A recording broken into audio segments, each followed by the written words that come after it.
Hello student. तो आज हम अपना पाइथन प्रोग्रामिंग का न्यू लेक्चर स्टार्ट करने जा रहे हैं जो कि है टोकन्स इन पाइथन। तो टोकन्स क्या होते हैं पाइथन में?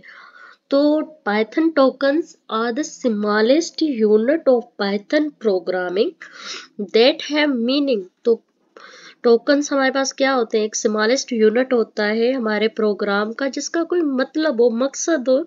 ठीक है, they are the building blocks of your code similar to words in sentence।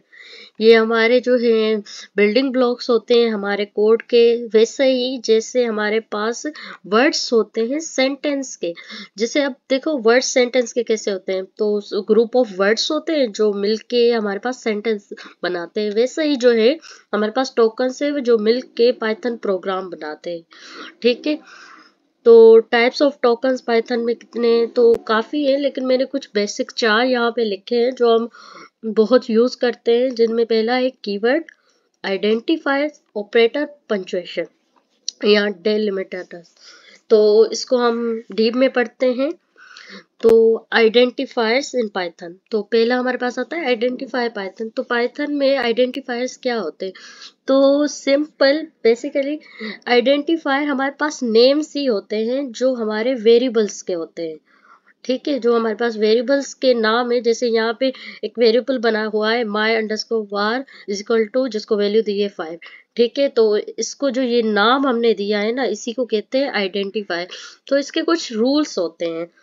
ठीक है, तो इसकी डेफिनेशन को देख लेते हैं। Identifiers names giving to various program elements like variables, functions and classes। ठीक है, तो आइडेंटिफायर्स हमारे पास गिविंग नेम्स होते हैं किसी भी वेरिएबल्स, फंक्शन, क्लासेस के। जैसे ये हमारे पास एक वेरिएबल है जो इसका ये नाम में दिया हुआ, जो हमने खुद भी लिख सकते हैं। ठीक है, तो उसे हम कहते हैं आइडेंटिफायर। तो इसके कुछ रूल्स होते हैं लिखने के भी, जैसे they must start with the letter or underscore. तो ये हम किसी भी लेटर या अंडरस्कोर से स्टार्ट होना चाहिए। जैसे ये वाला जो हमारे पास वेरिएबल का नाम है, ये एम से है, एम लेटर से स्टार्ट किया हुआ है। ठीक है, उसके बाद followed by letter, digits, or, underscores. तो ये जो है ना मिक्सअप होने चाहिए, मतलब हम इनमें लेटर्स लिख सकते हैं, डिजिट्स या अंडरस्कोर। तो इसका एक रूल होता है जो ये है। ठीक है, कोई भी वेरिएबल आइडेंटिफायर जो नाम है ना वेरिएबल का, किसी भी वेरिएबल का नाम आइडेंटिफायर, वो कभी भी डिजिट से नहीं शुरू होना चाहिए, नंबर से। अगर ये ऐसे लिखें तो ये एरर जनरेट कर देगा। ठीक है, तो ये एक इनवैलिड आइडेंटिफायर है। ठीक है, तो नेक्स्ट चलते हैं। आई होप ये आपको अंडरस्टैंड कर लिया होगा। ठीक है, अब हमारे पास से कीवर्ड्स इन पाइथन। तो कीवर्ड्स क्या होते हैं? ये बहुत ही बेसिक है। ठीक है, keywords are reserved words in Python that have predefined meaning. तो कीवर्ड्स हमारे पास पहले से ही जो हमारे पाइथन में है, पाइथन कोड में रिजर्व किए वर्ड्स होते हैं जिसे हम एज आइडेंटिफायर यूज नहीं कर सकते। ठीक है, प्री डिफाइंड। जैसे हमारे पास इफ है तो ये पहले से ही रिजर्व कीवर्ड है पाइथन में। इसी तरह एक कॉमन से कुछ मैंने यहाँ पे लिखे हैं। तो इफ है हमारे पास else, for, while, def, class, try, except and true, false. तो ये हमारे पास क्या है? Reserve keywords. ठीक है, तो हमारे पास जो कीवर्ड्स होते हैं they can not be used as identifier or variable name. तो हम इसको कभी भी, जो हमारे पास कीवर्ड्स है, हम अपने आइडेंटिफायर या वेरिएबल के नाम में नहीं यूज करते। ठीक है, तो हमारे पास नेक्स्ट जो हमारा आता है टोकन, वो है हमारे पास ऑपरेटर्स इन पाइथन। ये एक बहुत ही इम्पोर्टेंट कॉन्सेप्ट है हम किसी भी प्रोग्रामिंग लैंग्वेज में। तो operators are special symbols that perform operation और वेरिएबल्स आर वैल्यूज। तो ये एक स्पेशल सिंबल्स होते हैं जो किसी भी वेरिएबल्स या वैल्यूज पे ऑपरेशन परफॉर्म करने के लिए यूज होते हैं। यहाँ पे कुछ मैंने टाइप्स लिखे हैं इसके। हमारे पास अर्थमेटिक ऑपरेटर्स हैं। तो अर्थमेटिक ऑपरेटर्स आपको पता होगा, जैसे हम मैथमेटिक्स में यूज करते हैं। हमारे पास एडिशन होती है, सब्सट्रैक्शन, मल्टीप्लिकेशन या डिवीजन। ठीक है, तो सेकंड हमारे पास कंपैरिजन ऑपरेटर्स है। ये बेसिकली यूज होता है कोई भी दो वैल्यूज को आपस में कंपेयर करने के लिए, जैसे ये greater than, less than, is equal to, not equal to, ठीक है।